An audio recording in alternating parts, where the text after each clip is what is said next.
Cardboard लिया, cardboard के ऊपर हमने एक ड्राइंग शीट रखी, ड्राइंग शीट के चारों कॉर्नर के ऊपर हमने एक पेपर पिन अटैच कर दिया।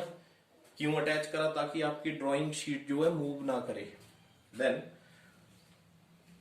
We place a rectangular glass slab at the middle of your drawing board. Now जैसे ही आपने एक ड्राइंग बोर्ड लिया, ड्राइंग बोर्ड के ऊपर ड्राइंग शीट रखी, उसके ऊपर आपने उसके सेंटर में एक ग्लास स्लैब रख दिया। जब आप ग्रेड 12th में जाएंगे तो इसके 3 टाइप की एक एक्टिविटी करेंगे। अभी आपने 10th में एक 1 टाइप की एक्टिविटी करनी है on a horizontal surface. Here it's your A mean air medium, and here it's your B mean glass medium, it's your 2 medium in which refraction can take place. अब क्या करा? According to your D, we can draw here a normal. यहां पे मैंने एक normal draw कर दिया और D के अक्रॉस यहां पे D रखेंगे और कुछ एंगल लेंगे। Means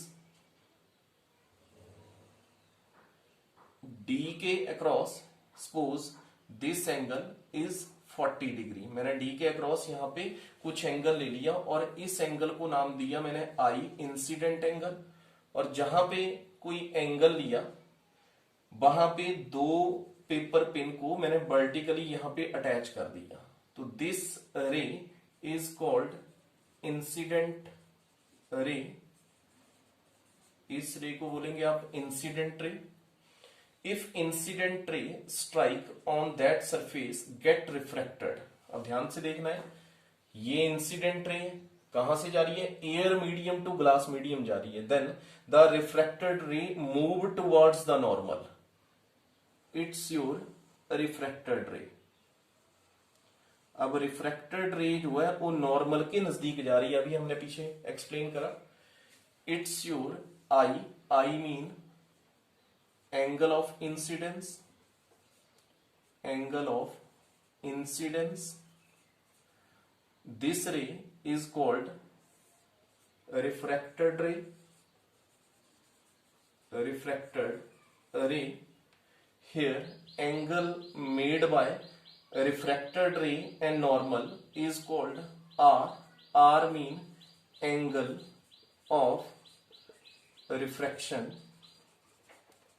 angle of refraction. अब यहां पे ये रे स्ट्राइक करी है, we can draw again normal here, normal. Now this ray, अब यहां से जो हमने पीछे पढ़ा, यहां पे incident ray travelling from air to glass medium, then refracted ray move towards the normal. And second type of refraction, here the word is two refraction. If the incident ray traveling from glass medium to, it's your again air medium A.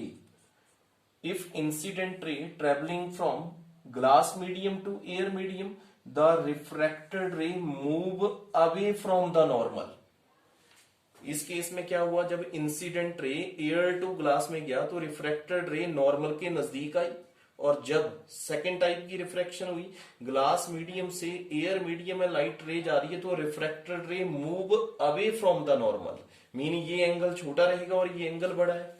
तो this is also called R. R is also called a angle of refraction, and this angle is called, this ray is called a emergent ray, emergent ray. And this angle is called E, mean emergent angle, emergent angle.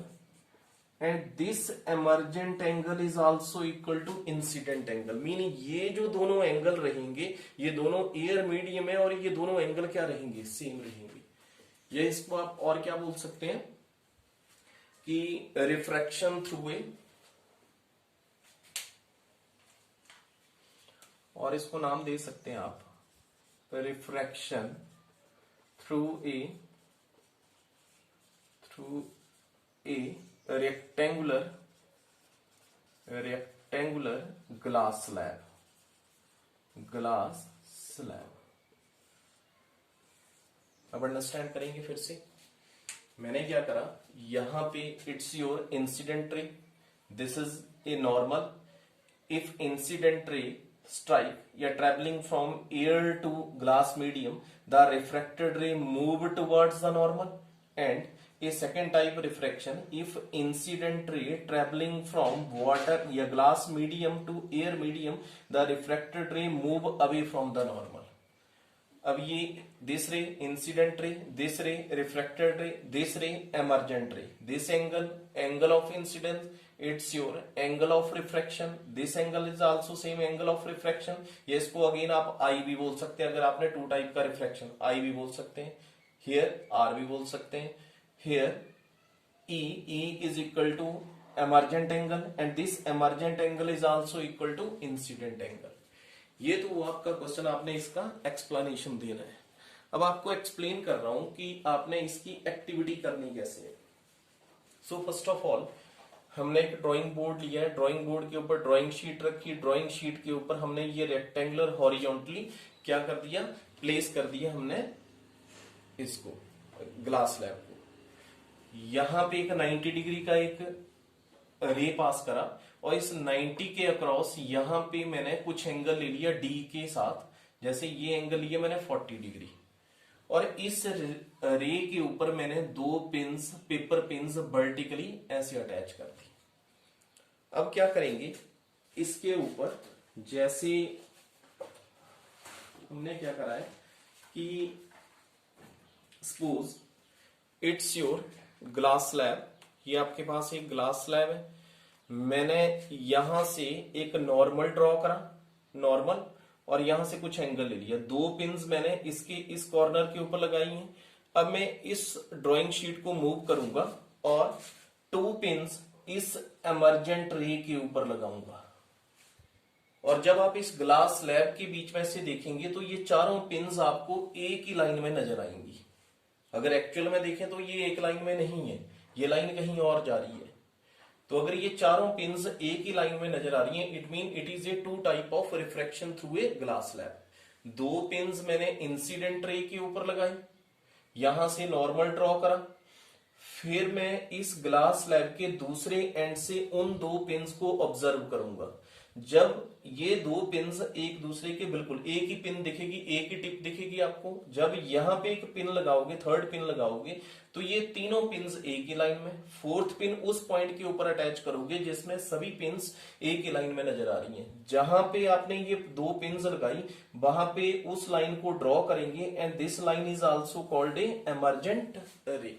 So this is your refraction through a glass slab. अब एक और point यहां से explain कर रहा हूं, so you can understand carefully. Here is the refraction through a glass slab. So one more question arise from here.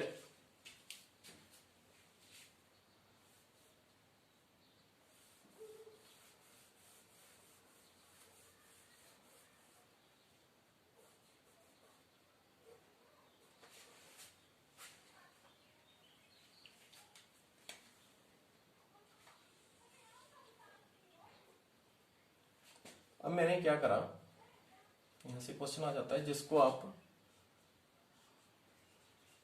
Lateral displacement भी बोल देते हैं, लेटरल डिस्प्लेसमेंट और लेटरल शिफ्ट भी बोल देते हैं. That is denoted by small D, but is an lateral displacement और ए लेटरल शिफ्ट. सो लेटरल डिस्प्लेसमेंट और लेटरल शिफ्ट, अगर मैं इस इंसिडेंट रे को यहां से बिल्कुल पैरेलल अगर एक रे और पास करूंगा, it's your A, this point is B, C and D. If we draw the perpendicular from the refracted ray, यहां से मैंने एक परपेंडिकुलर ड्रॉ करा जिसको नाम दे दिया E, और इस डिस्टेंस को नाम दिया मैंने D. D mean lateral displacement और ए लेटरल शिफ्ट. तो क्या डिफाइन करेंगे, the perpendicular distance on the incident ray, incident भी बोल सकते हैं या this is your incident ray, the perpendicular distance on the incident ray is called a lateral shift. Here the perpendicular distance on the refracted ray is also called a lateral shift. अब इसमें जैसे आपको पहले मैंने ये बोला था, what is an two type of refraction. If it's your first medium, it's your first medium, it's your second medium. One time क्या हुआ, incident ray traveling from air to glass medium, it's your one type of refraction. Again here is the incident ray and this is the refracted ray. Second time this incident ray traveling from water या glass medium to air medium, it's your second type refraction. Mean this is also called I and it's also called R. Here is the two angle of incidence and two angle of refraction, mean it held a two type of refraction, that is a two refraction through a rectangular glass slab. So next your lateral shift, the perpendicular distance on the incident ray is called a lateral shift. तो यहां से तो होगी definition इसका lateral shift. सो lateral shift और displacement mainly depends upon जो lateral shift है किसके ऊपर डिपेंड करता है. First the thickness of glass slab, the thickness of glass slab. इस ग्लास स्लैब का थिकनेस कितना है, that is equal to T. T is the thickness of glass slab. Second is the angle of incidence. Angle of incidence. ये angle कितना ले रही हो, 30 degree ले रही हो, 40 डिग्री ले रही हो. जितना बड़ा एंगल रहेगा उतनी ज्यादा लेटरल शिफ्ट रहेगी, जितनी थिकनेस ज्यादा होगी उतनी ही इसकी लेटरल शिफ्ट ज्यादा होगी. और third point is your refractive index. Refractive index of the glass slab. So first of all you can define what is a lateral shift. So lateral shift, the perpendicular distance on the incident ray is called a lateral shift. So next, जैसे जैसे आप higher classes में grade 12th में जाएंगे तो इसके ऊपर और भी एक्सप्लेनेशन है, इसके ऊपर एक डेरिवेशन है. So D is equal to, D mean lateral shift, that is equal to sine I minus R. आगे डिस्कस करेंगे.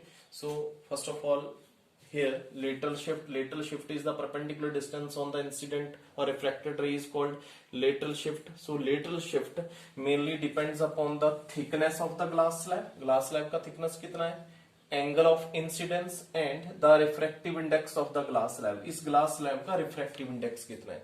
So in last topic, you know the refractive index. So refractive index is the speed of light in vacuum to the speed of light in medium is called the refractive index. So here आगे आप बोल सकते हैं कि higher the value of these three factor, जितनी ज्यादा इन तीनों की वैल्यू ज्यादा होगी उतनी ही ज्यादा लेटरल डिस्प्लेसमेंट भी क्या रहेगी, ज्यादा. क्या बोल सकते हैं, higher the value of these factor,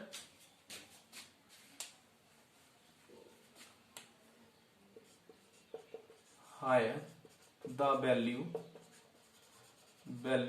of these factor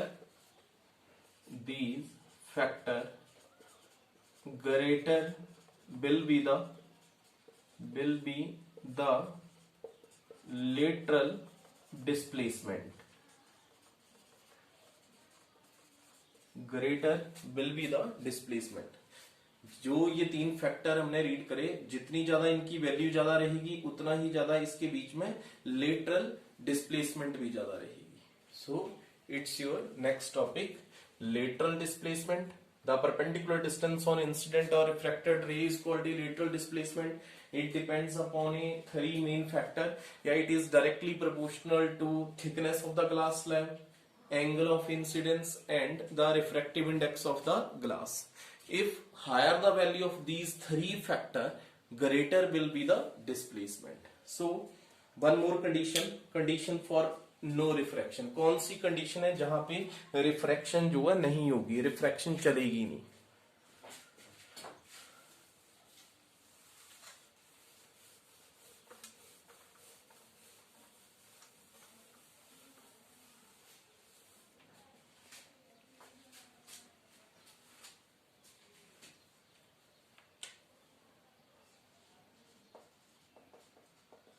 condition for no refraction. कौन सी कंडीशन है जिसमें रिफ्रैक्शन हो नहीं सकती है? Which are the condition for no refraction? So your first condition is when light is incident normally on the boundary. Two condition है इसका. There are two condition. There are two condition in which no refraction takes place. ये आपको NTSC में भी question आ सकता है कि कौन कौन सा कंडीशन है जिसमें रिफ्रैक्शन जो है पॉसिबल नहीं है. So your first condition, when light is incident, when light is incident normally on the boundary means it's your glass slab, it's your first medium, it's your second medium. If light ray strike on the glass slab normally, it's your incident ray. Incident ray जो है glass slab के ऊपर normally strike कर रहा है. A ray of light travelling from one medium to another medium mean here angle of incidence is equal to 0. Normally जा रहा है, it mean there is no angle of incidence is 0. So we can use here it's your air medium mean refractive index of first medium, it's your mu2 refractive index of second medium. So according to Snell's law here sin I, it is the ratio of sin of angle of incidence to the sin of angle of refraction is called a Snell's law.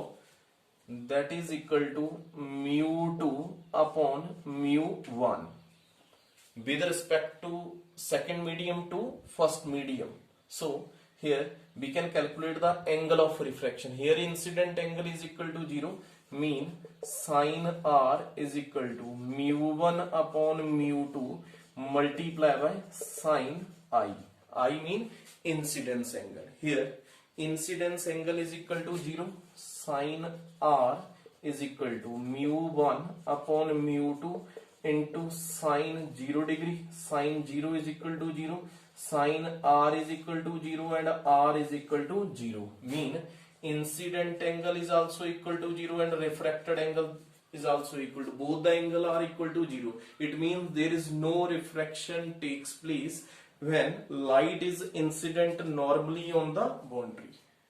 इस case में क्या होगा कि जो light normally इस glass slab के ऊपर strike कर रही है, इंसिडेंट एंगल 0 है तो refracted angle is also equal to 0. We can solve here why refracted angle is equal to 0. It's your first condition in which no refraction takes place. Your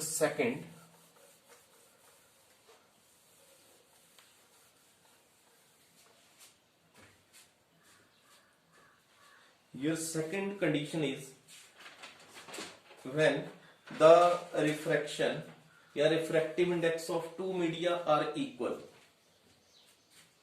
When the refractive indices of two media of two media are equal, means it's your glass slab. Here mu1 is equal to mu, बोला है when the refractive indices of two media are equal, mean mu1 is equal to mu2, दोनों same है. It's your mu2 that is also equal to mu. अब दोनों जो refractive indexes हैं वो क्या है, एक दूसरे के इक्वल है. It means again using Snell's law, sin I upon sin R is equal to mu2 upon mu1. Here mu2 upon mu1 is equal to mu. Both are equal. Mu1 is also equal to mu and mu2 is also equal to mu. Mean sin I upon sin R is equal to mu upon mu. It means sin I upon sin R is equal to 1. Means sin I is equal to 1 multiplied by sin R. We can say that incident angle is equal to refracted angle. Means जितना incident angle है उतना ही क्या रहेगा, refracted angle. These two angle are same. तो आपने अभी पढ़ा कि रिफ्रैक्शन के केस में ऐसा नहीं होता कि these two angle are same. For example, it's your glass slab, incident ray, refracted ray. It's your incident angle, it's your refracted angle. अभी मैं आपको समझा रहा हूं कि अगर incident ray air medium to glass medium जा रही है तो जो रिफ्रैक्टेड रे है it move towards the normal. तो ये इंसिडेंट एंगल जो है ये बड़ा रहेगा, लार्ज रहेगा, और ये जो रिफ्रैक्टेड एंगल है ये स्मॉल रहेगा. ये दोनों एंगल सेम नहीं हो सकते हैं. अगर ये दोनों एंगल सेम रहेंगे it means there is no refraction takes place. So we can explain these term.